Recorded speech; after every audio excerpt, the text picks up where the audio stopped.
Au nom du Père et du Fils et du Saint-Esprit, la paix soit avec vous.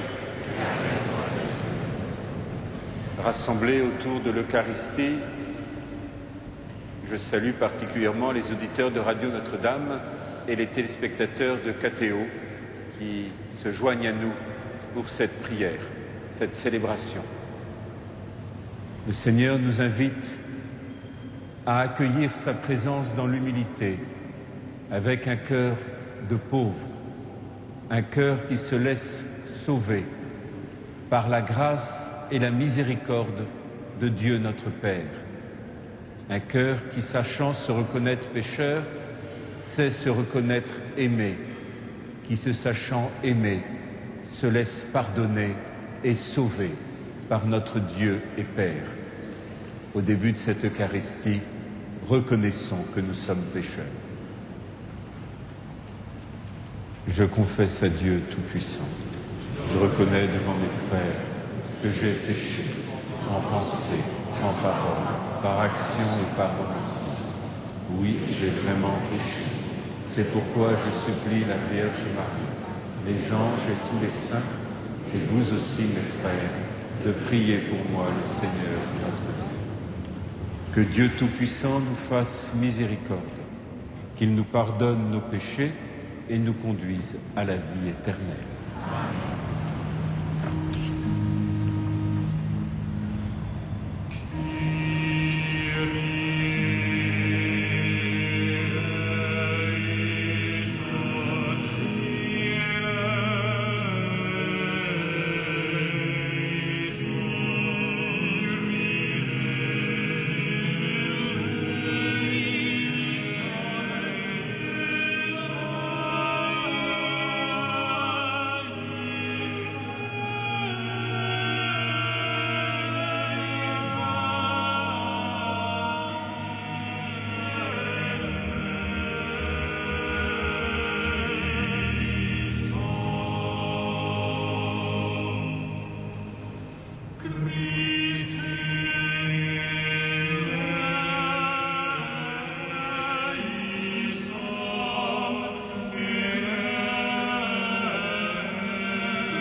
Dieu éternel et tout-puissant, augmente en nous la foi, l'espérance et la charité. Et pour que nous puissions obtenir ce que tu promets, fais-nous aimer ce que tu commandes. Par Jésus-Christ notre Seigneur et notre Dieu, qui vit et règne avec toi, Père, dans l'unité de l'Esprit Saint, un seul Dieu, pour les siècles des siècles.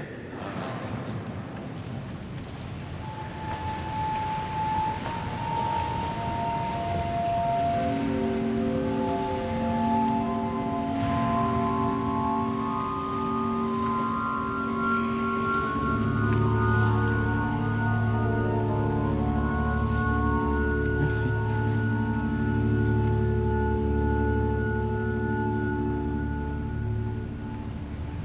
Lecture du livre de Ben Sirac le Sage.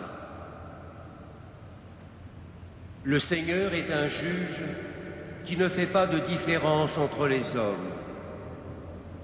Il ne défavorise pas le pauvre, il écoute la prière de l'opprimé. Il ne méprise pas la supplication de l'orphelin, ni la plainte répétée de la veuve. Celui qui sert Dieu de tout son cœur est bien accueilli, et sa prière parvient jusqu'au ciel. La prière du pauvre traverse les nuées. Tant qu'elle n'a pas atteint son but, il demeure inconsolable. Il ne s'arrête pas avant que le Très-Haut ait jeté les yeux sur lui, prononcé en faveur des justes et rendu justice. Parole du Seigneur.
Lecture de la seconde lettre de saint Paul apôtre à Timothée.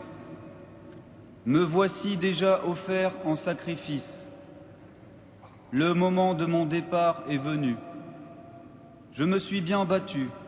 J'ai tenu jusqu'au bout de la course. Je suis resté fidèle. Je n'ai plus qu'à recevoir la récompense du vainqueur. Dans sa justice, le Seigneur, le juge impartial, me la remettra en ce jour-là, comme à tous ceux qui auront désiré avec amour sa manifestation dans la gloire. La première fois que j'ai présenté ma défense, personne ne m'a soutenu. Tous m'ont abandonné. Que Dieu ne leur en tienne pas rigueur. Le Seigneur, lui, m'a assisté. Il m'a rempli de force pour que je puisse jusqu'au bout annoncer l'Évangile et le faire entendre à toutes les nations païennes. J'ai échappé à la gueule du lion. Le Seigneur me fera encore échapper à tout ce qu'on fait pour me nuire. Il me sauvera et me fera entrer au ciel, dans son royaume. À lui la gloire pour les siècles et des siècles. Amen. Parole du Seigneur.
Le Seigneur soit avec vous. Évangile de Jésus-Christ selon saint Luc.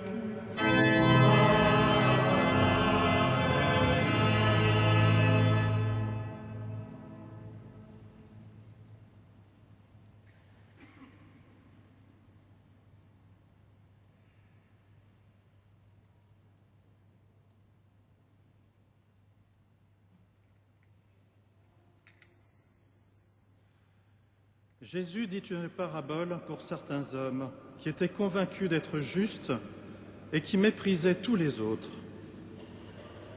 2 hommes montèrent au temple pour prier. L'un était pharisien et l'autre publicain. Le pharisien se tenait là et priait en lui-même. « Mon Dieu, je te rends grâce parce que je ne suis pas comme les autres hommes, voleur, injuste, adultère, ou encore comme ce publicain.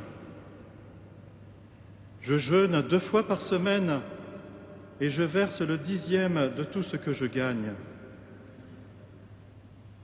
Le publicain, lui, se tenait à distance et n'osait même pas lever les yeux vers le ciel, mais il se frappait la poitrine en disant « Mon Dieu, prends pitié du pécheur que je suis. » Quand ce dernier rentra chez lui, c'est lui, je vous le déclare, qui était devenu juste et non pas l'autre. Qui s'élève sera abaissé, qui s'abaisse sera élevé. Acclamons la parole de Dieu. Louange à toi, Seigneur Jésus.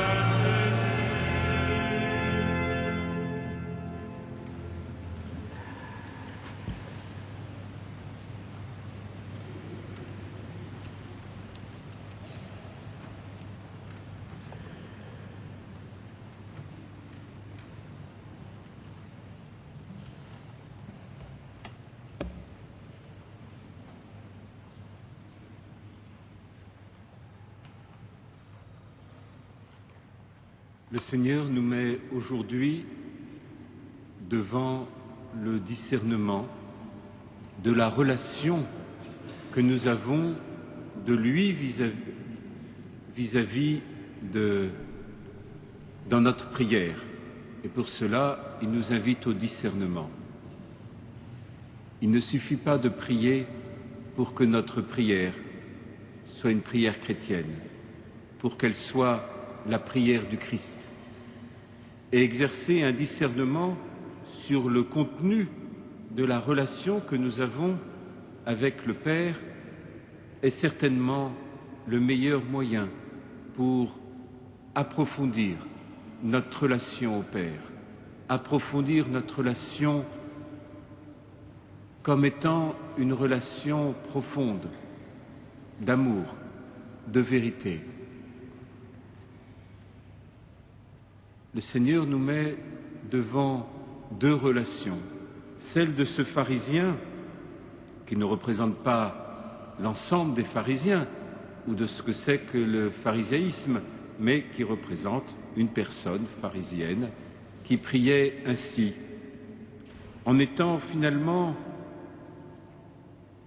d'une certaine manière, en se montrant comme juste devant Dieu.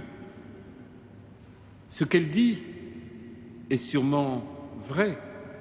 Elle n'est ni voleur, elle n'est pas injuste, elle n'est pas adultère, elle jeûne 2 fois par semaine, cette personne verse le 10e de tout ce qu'elle gagne. Elle se présente devant Dieu dans un vis-à-vis où elle peut se présenter, j'allais dire, avec une certaine forme de fierté. Et puis il y a ce publicain, prends pitié du pécheur que je suis. Et il n'ose pas lever les yeux vers le Seigneur. La relation que nous avons dans la prière avec notre Dieu nous donne aussi à comprendre la relation que nous avons avec notre prochain, avec notre frère et notre sœur, avec tout homme. Car il me semble que la relation que nous avons vis-à-vis de notre frère, vis-à-vis de l'autre, est le reflet, le visage, une partie émergente de la relation que nous avons avec Dieu. Nous ne pouvons pas nous situer comme le publicain devant Dieu, prends pitié du pécheur que je suis, et en même temps nous situer avec orgueil devant l'autre, devant le frère. Il y a bien une clé de vérification, de discernement dans la relation que nous avons avec notre prochain pour nous faire comprendre et nous donner à voir la relation que nous avons avec Dieu dans la prière et vice-versa. Il y a une clé de discernement de la relation que nous avons avec le prochain dans la relation que nous avons avec Dieu. Ce publicain se présente comme un homme connaissant et aimant la miséricorde de Dieu, ayant confiance en cette miséricorde de Dieu pour lui, prends pitié du pécheur que je suis, et il ose venir parler à Dieu. Le péché n'est pas chez lui un obstacle qui l'empêcherait de parler à Dieu, parce qu'il sait que Dieu est riche en miséricorde et en pardon, et que Dieu est plus grand que notre misère, que Dieu est plus grand que notre péché. Dieu est pardon et miséricorde. Dieu est le Sauveur. Alors ce publicain peut se présenter devant Dieu parce qu'il sait qu'il est pécheur, mais pécheur pardonné. Et seul celui qui connaît l'amour, le pardon et la miséricorde du Père peut se présenter devant Dieu avec cette confiance du publicain qui ose ouvrir devant Dieu les tréfonds de son cœur. Prends pitié du pécheur que je suis, car il sait que notre Dieu est un Dieu qui sauve, un Dieu qui reconstruit, un Dieu qui recrée sans cesse. Alors ce publicain nous invite, lui aussi, à entrer dans cette confiance, à oser laisser l'amour de Dieu faire la vérité en nous dans la prière, à oser faire confiance en un Dieu qui ne regarde pas l'apparence, mais qui sonde les reins et les cœurs pour relever l'homme, pour le sauver, pour lui donner de vivre. Notre Dieu n'a pas retenu jalousement le rang qu'il égalait à Dieu, mais il s'est anéanti lui-même, prenant la condition d'homme, plus encore, jusqu'à souffrir pour nous, plus encore, jusqu'à mourir. Et Dieu le Père l'a fait Christ et Seigneur, cet homme Dieu, Jésus, qui n'a pas retenu jalousement le rang qu'il égalait à Dieu. La prière est cette entrée dans notre humanité. La prière nous fait entrer en nous-mêmes, nous fait entrer dans le tréfonds de notre être pour que nous puissions y discerner la lumière de Dieu, la lumière du salut. Ce pharisien se situait en vis-à-vis de Dieu. Il se faisait juste devant Dieu, il se présentait en juste. Moi qui suis un homme, et voilà qu'il se présente comme un juste qui finalement est quitte devant Dieu, peut regarder Dieu en face. Il se montre comme un juste alors que Dieu nous apprend à nous montrer tels que nous sommes, parce que l'amour nous dévoile tels que nous sommes, des pécheurs pardonnés, des sauvés. Le saint n'est pas celui qui n'a pas fait de péché, n'est pas celui qui ne ferait plus de péché. Le saint est un pécheur qui a remis au Père son péché pour que la puissance de la miséricorde le sauve, le relève et qu'il devienne, dans l'effort de sa vie, un témoin de ce pardon de Dieu, un témoin d'un Dieu qui justifie l'homme pécheur et qui donne ainsi à celui qui prie d'être rendu juste par pure grâce et non pas par son propre comportement ou ses propres mérites. Nous sommes sauvés sans mérite de notre part. Nous sommes des serviteurs quelconques, mais nous sommes sauvés par pure grâce, par un Dieu qui nous justifie, qui nous rend justes alors que nous sommes coupables, un Dieu qui nous rend justes et qui nous donne alors d'entrer dans la passion du Christ, d'avoir part dans notre chair à la passion du Christ pour avoir part et pour participer à ce salut qu'il a déjà donné à toute l'humanité. C'est donc le troisième critère qui peut nous aider à discerner notre relation à la prière. Ce troisième critère, c'est l'intercession.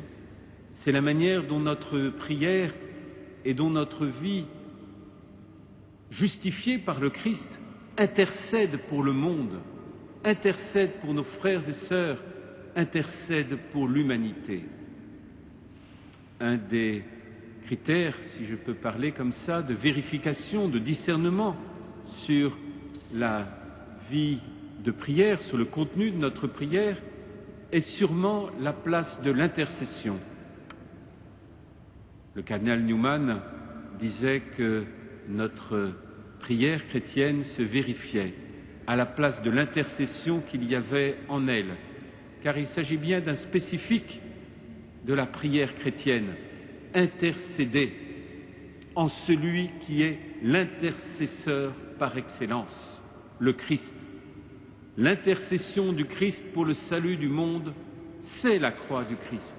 C'est le moment où les bras ouverts, le Christ a porté les douleurs, les angoisses, les souffrances, les lamentations, les pleurs de l'humanité entière vers le Père, où il a porté la lamentation de l'humanité dans la confiance au Père, pour qui rien n'est impossible, jusqu'à pardonner à l'homme pécheur, jusqu'à ressusciter les morts. C'est cela l'intercession. L'intercession n'est pas une pensée pieuse pour l'autre, l'intercession, c'est entrer dans ce don total d'amour du Christ qui s'est offert dans la totalité de son être. Il s'est offert au Père pour le salut du monde.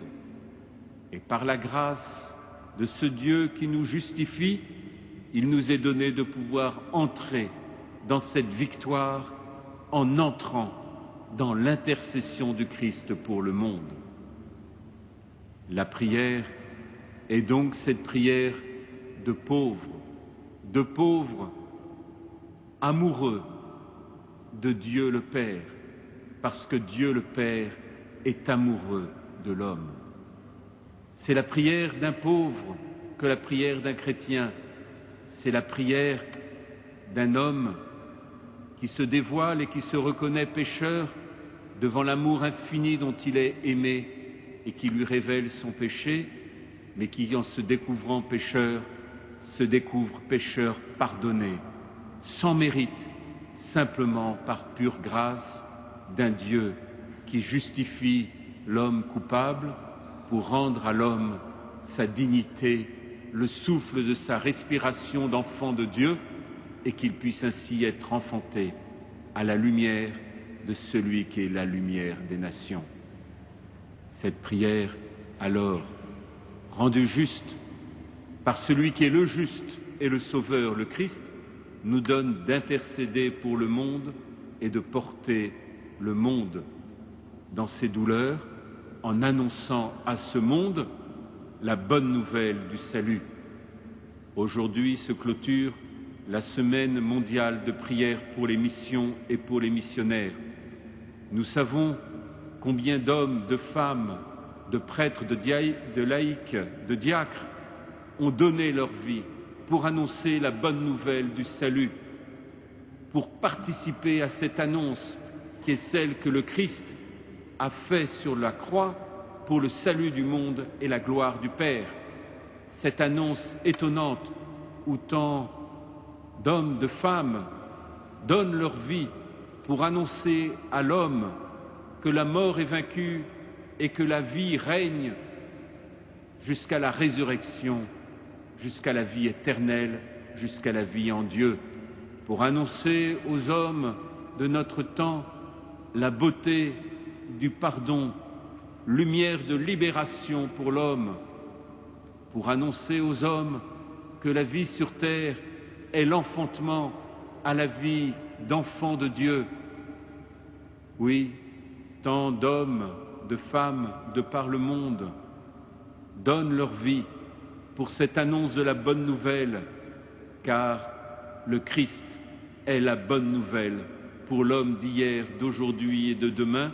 Il est celui qui rend à l'homme sa dignité, il est celui qui rend à l'homme sa liberté, il est celui qui rend à l'homme son avenir, enfant de Dieu dans l'éternité d'amour du Père, de par la mort et la résurrection du Christ. La prière débouche sans cesse dans le cœur de l'homme, et c'est le quatrième critère que je vous donne de discernement, sur le contenu de la relation de prière débouche sur cette annonce de la bonne nouvelle du salut pour l'humanité, pour ce désir de l'annonce du Christ ressuscité à toutes les nations. Portons dans la prière et dans l'intercession tous ces missionnaires de par le monde qui, en Asie, en Afrique, en Europe, sur les 5 continents, annoncent la bonne nouvelle du salut à tous les hommes, aux hommes de notre temps, aux hommes d'hier, aux hommes de demain, jusqu'au retour du Christ.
Prions ensemble au moment d'offrir le sacrifice de toute l'Église. Regarde les présents déposés devant toi, Seigneur notre Dieu. Permets que notre célébration contribue d'abord à ta gloire, par Jésus le Christ notre Seigneur. Le Seigneur soit avec vous. Élevons notre cœur. Rendons grâce au Seigneur notre Dieu. Vraiment, il est juste et bon de te rendre gloire, de t'offrir notre action de grâce, toujours et en tout lieu, à toi, Père très saint, Dieu éternel et tout-puissant, par le Christ notre Seigneur. Dans sa pitié pour notre misère, il a voulu naître d'une femme, la Vierge Marie. Par sa passion et sa croix, il nous a délivrés de la mort éternelle. Par sa résurrection d'entre les morts, il nous a donné la vie qui n'aura pas de fin. C'est pourquoi, avec les anges et les archanges, avec les puissances d'en haut et tous les esprits bienheureux, nous chantons l'hymne de ta gloire et sans fin nous proclamons.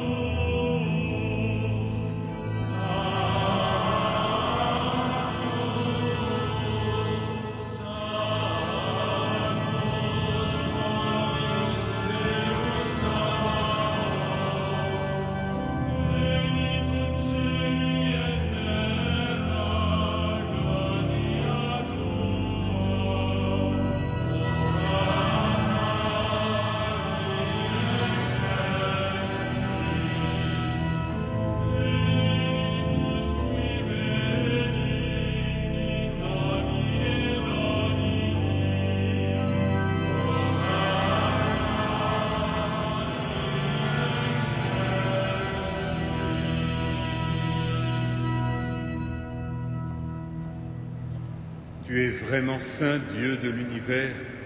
Toute la création proclame ta louange, car c'est toi qui donnes la vie. C'est toi qui sanctifies toutes choses par ton Fils Jésus-Christ notre Seigneur, avec la puissance de l'Esprit Saint. Et tu ne cesses de rassembler ton peuple afin qu'il te présente partout dans le monde une offrande pure. C'est pourquoi nous voici rassemblés devant toi, et dans la communion de toute l'Église, en ce premier jour de la semaine, nous célébrons le jour où le Christ est ressuscité d'entre les morts. Par lui que tu as élevé à ta droite, Dieu Tout-Puissant, nous te supplions de consacrer toi-même les offrandes que nous apportons. Sanctifie-les par ton Esprit, pour qu'elles deviennent le corps et le sang de ton Fils, Jésus-Christ notre Seigneur, qui nous a dit de célébrer ce mystère. La nuit même où il fut livré, il prit le pain.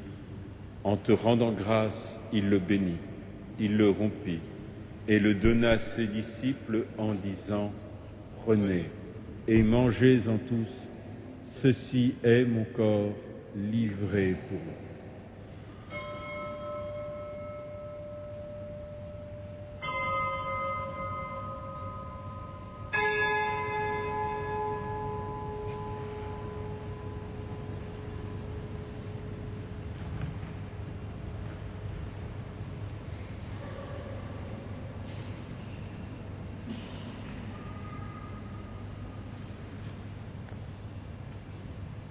De même, à la fin du repas, il prit la coupe. En te rendant grâce, il la bénit et la donna à ses disciples en disant « Prenez et buvez-en tous, car ceci est la coupe de mon sang, le sang de l'alliance nouvelle et éternelle, qui sera versé pour vous et pour la multitude en rémission des péchés. Vous ferez cela en mémoire de moi. »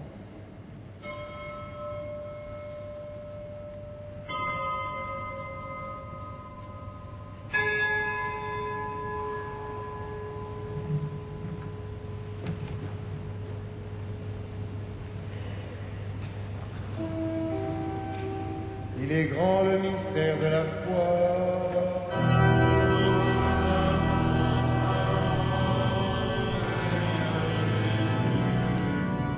Nous célébrons ta résurrection.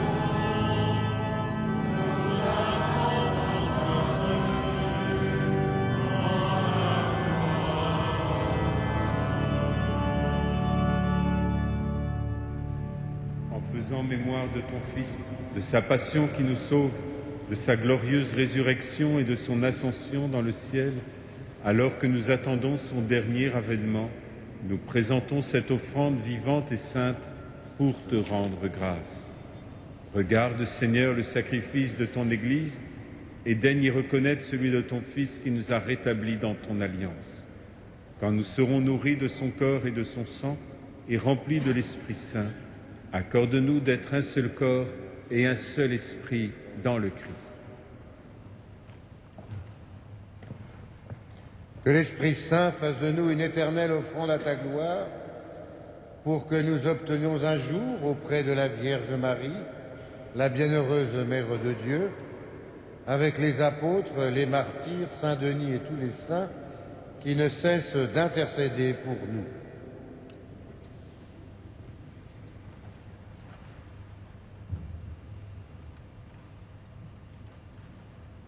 Et maintenant, nous te supplions, Seigneur, par le sacrifice qui nous réconcilie avec toi, étends au monde entier le salut et la paix. Affermis la foi et la charité de ton Église au long de son chemin sur la terre. Veille sur ton serviteur, le pape Benoît XVI, notre archevêque André, notre évêque ici présent, l'ensemble des évêques, les prêtres, les diacres et tout le peuple des rachetés. Écoute les prières de ta famille assemblée devant toi et ramène à toi, Père très aimant, tous tes enfants dispersés. Pour nos frères défunts, pour les hommes qui ont quitté ce monde et dont tu connais la droiture, nous te prions. Reçois-les dans ton royaume, où nous espérons être comblés de ta gloire tous ensemble et pour l'éternité, par le Christ notre Seigneur, par qui tu donnes au monde toute grâce et tout bien. Par lui, avec lui et en lui.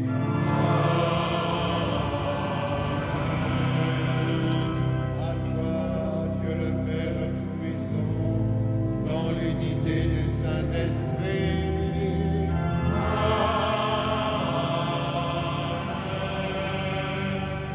Tout honneur et toute gloire pour les siècles des siècles.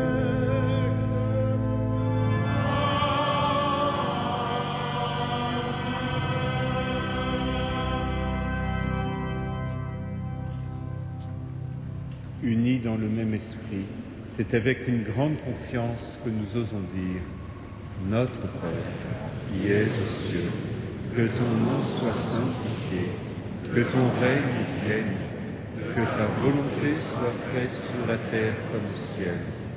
Donne-nous aujourd'hui notre pain de ce jour. Pardonne-nous nos offenses, comme nous pardonnons aussi à ceux qui nous ont offensés, et ne nous soumets pas à la tentation, mais délivre-nous du mal. Délivre-nous de tout mal, Seigneur, et donne la paix à notre temps. Par ta miséricorde, libère-nous du péché, rassure-nous devant les épreuves, en cette vie où nous espérons le bonheur que tu promets, l'avènement de Jésus-Christ notre Sauveur. Grâce à toi, chrétienne, règne, puissance et gloire, au siècle des siècles. Seigneur Jésus-Christ, tu as dit à tes apôtres, je vous laisse la paix, je vous donne ma paix. Ne regarde pas nos péchés, regarde la foi de ton Église. Et pour que ta volonté s'accomplisse, donne-lui toujours cette paix et conduis-la vers l'unité parfaite, toi qui règnes pour les siècles des siècles. Amen. Que la paix du Seigneur soit toujours avec vous. Frères et sœurs, dans la charité du Christ, donnez-vous la paix.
Heureux les invités au repas du Seigneur. Voici l'agneau de Dieu qui enlève le péché du monde.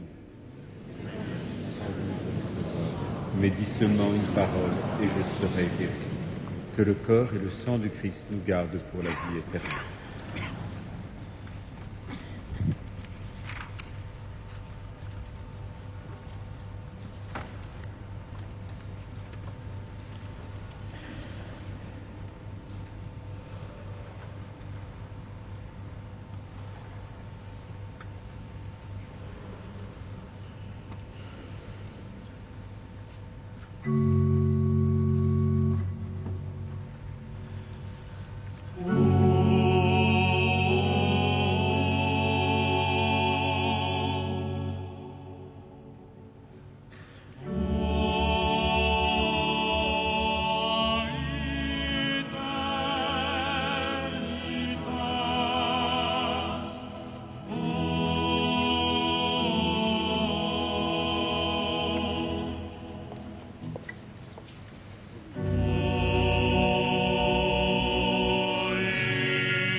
Frères et sœurs bien-aimés, voici quelques annonces pour les temps qui viennent.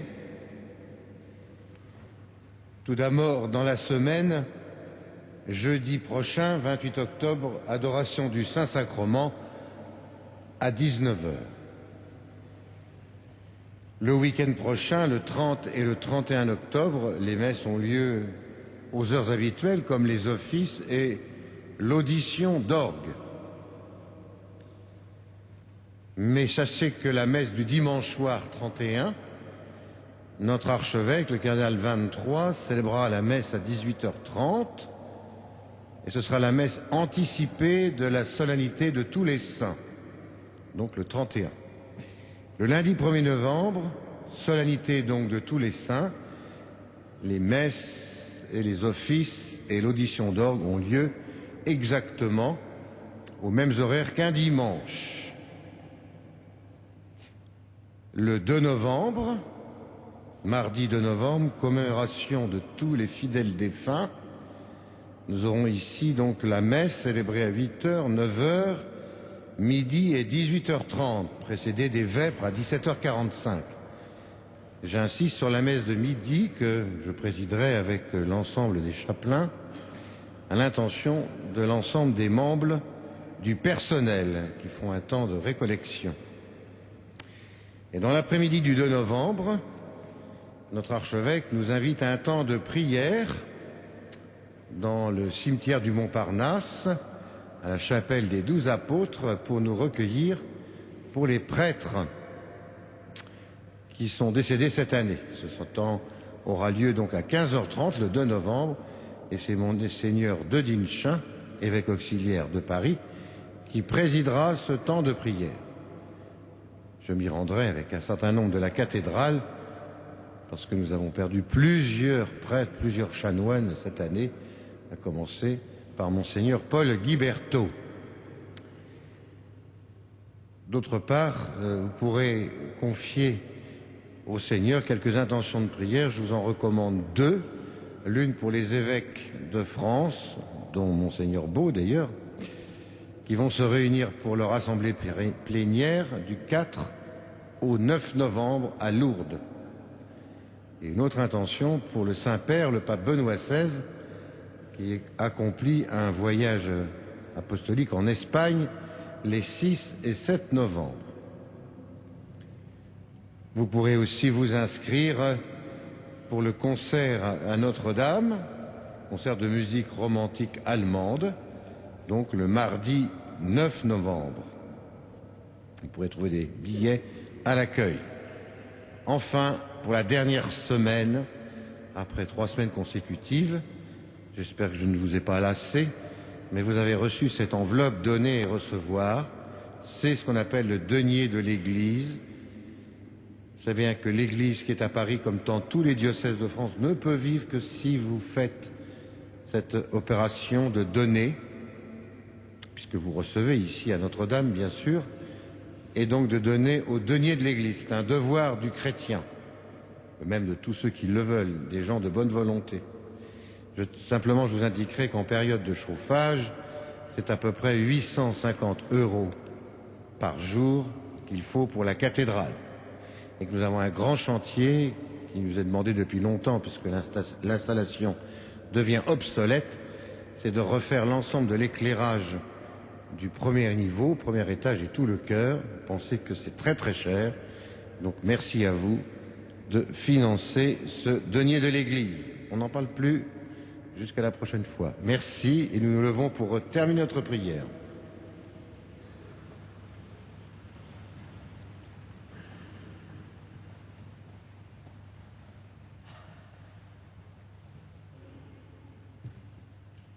Unissons nos prières.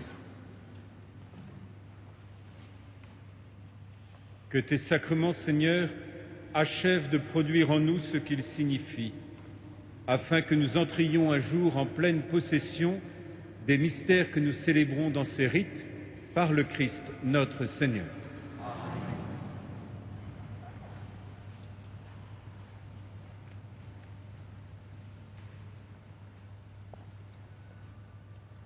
Le Seigneur soit avec vous. Que Dieu Tout-Puissant vous bénisse, le Père, le Fils et le Saint-Esprit. Allez dans la paix du Christ et bonne semaine à tous, à vous, aux auditeurs de Radio Notre-Dame et aux téléspectateurs de KTO. Salve Regina.